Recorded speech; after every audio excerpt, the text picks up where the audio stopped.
બાપુના પરિવારના સંસ્કારો જુઓ. એ અમારા પૂજ્ય બાપુના સંસ્કાર 9 વર્ષને ચંદન તિલક કરી પુત્ર અને પુત્રવધુ માતા પિતાના આશીર્વાદ લઈ રહ્યા છે.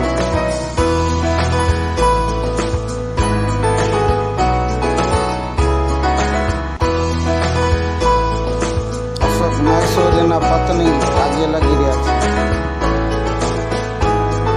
પૌત્ર દાદા દાદીને ચંદન તિલક કરી અને દાદા દાદીના આશીર્વાદ લઈ રહ્યા છે.